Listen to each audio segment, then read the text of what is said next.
ಮಹಿಳೆಯರು ಸಶಕ್ತರಾಗಬೇಕು, ಸಬಲೀಕರಣರಾಗಬೇಕು ಎಂಬ ನಿಟ್ಟಿನಲ್ಲಿ ವಿಶೇಷವಾಗಿ ಮಹಿಳೆಯರು ಶೈಕ್ಷಣಿಕವಾಗಿ, ಆರ್ಥಿಕವಾಗಿ, ಸಾಮಾಜಿಕವಾಗಿ ಮತ್ತು ರಾಜಕೀಯವಾಗಿ ಸಬಲೀಕರಣರಾಗಬೇಕು ಅನ್ನೋ ನಿಟ್ಟಿನಲ್ಲಿ ರಾಜಕೀಯವಾಗಿ ಮಹಿಳೆಯರಿಗೆ ಏನು ವಿಧಾನಸಭೆ ಮತ್ತು ಲೋಕಸಭೆಯಲ್ಲಿ 33% ಮೀಸಲಾತಿಯನ್ನು ಅನುಷ್ಠಾನಗೊಳಿಸಲಿಕ್ಕೆ ಸಂಸತ್ನಲ್ಲಿ ಮುಂದಾಗ್ತಾರೆ. ಒಂದು ದೃಢವಾದ ಸಂಕಲ್ಪದ ಒಂದು ಹೆಜ್ಜೆನೇ ಇಡ್ತಾರೆ.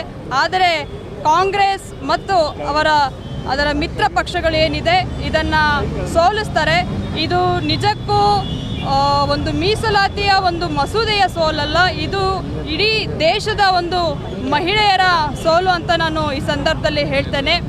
ನೋಡಿ, ಕಾಂಗ್ರೆಸ್ ಪಕ್ಷ ಮಹಿಳೆಯರನ್ನ ಕೇವಲ ವೋಟ್ ಬ್ಯಾಂಕಿಂಗ್ ಆಗಿ ಪರಿವರ್ತನೆ ಮಾಡಿಕೊಂಡಿದೆ. ಕೇವಲ ವೋಟ್ ಬ್ಯಾಂಕಿಂಗ್ ಆಗಿ ಮಹಿಳೆಯರನ್ನ ಬಳಸ್ಕೊಂಡಿದ್ದಾರೆ. ಮಹಿಳೆಯರನ್ನ ಇಷ್ಟು ಒಂದು ದೀರ್ಘಕಾಲದಲ್ಲಿ ಅಧಿಕಾರ ನಡೆಸಿದಂತಹ ಕಾಂಗ್ರೆಸ್ ಸರ್ಕಾರ ಮಹಿಳೆಯರಿಗೆ ಒಂದು ಆಶ್ವಾಸನೆಯನ್ನು ಕೊಟ್ಕೊಂಡು ಬಂದಿದೆ. ನಾವು ಮಹಿಳಾ ಸಬಲೀಕರಣ ಮಾಡ್ತೀವಿ, ಮಹಿಳೆಗೆ ಪ್ರಾಧಾನ್ಯತೆಯನ್ನು ಕೊಡ್ತೀನಿ ಅಂತ ಹೇಳಿ ಕೇವಲ ಮಾತಿನಲ್ಲಿ ಹೇಳ್ಕೊಂಡು ಬಂದಿದ್ದಾರೆ.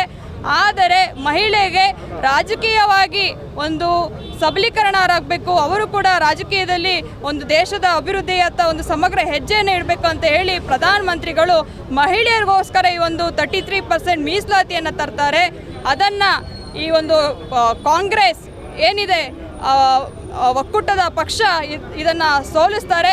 ಇಲ್ಲೇ ಎದ್ದು ಕಾಣ್ತದೆ ಕಾಂಗ್ರೆಸ್ ಪಕ್ಷದ ಒಂದು ಅಸಲಿ ಮುಖ ಏನಂತ ಹೇಳಿ ಇಡೀ ದೇಶದ ಮಹಿಳೆಯರು ನೋಡ್ತಾ ಇದ್ದಾರೆ.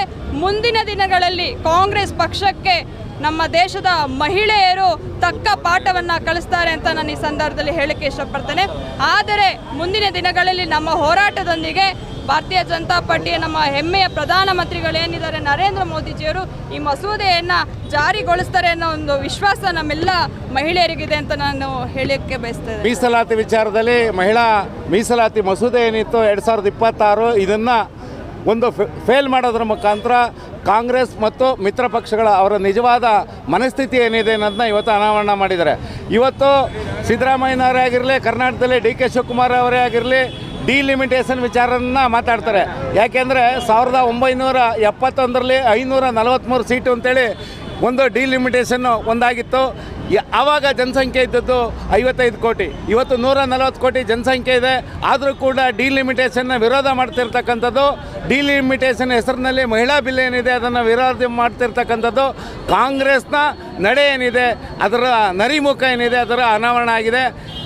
ಇದಕ್ಕೆ ತಕ್ಕಂಥ ಉತ್ತರವನ್ನು ಮುಂಬರುವ ಚುನಾವಣೆಯಲ್ಲಿ ಮತ್ತು ಇಡೀ ಮಹಿಳಾ ಕುಲ ಏನಿದೆ 50% ಶೇಕಡ 140 ಕೋಟಿನಲ್ಲಿ 50% ಮಹಿಳೆಯರೇನಿದ್ದಾರೆ ಅವರು ತತ್ಕ್ಷಣಕ್ಕೆ ಅವರು ಸೂಕ್ತ ಒಂದು ಉತ್ತರವನ್ನು ಕೊಡ್ತಾರೆ ಅಂತ ಹೇಳಲಿಕ್ಕೆ ಇಷ್ಟಪಡ್ತಾರೆ. ಕರ್ನಾಟಕ ನ್ಯೂಸ್ ಡಿಜಿಟಲ್ ಚಾನಲನ್ನು ಈಗಲೇ ಸಬ್ಸ್ಕ್ರೈಬ್ ಮಾಡಿ. ಧನ್ಯವಾದಗಳು.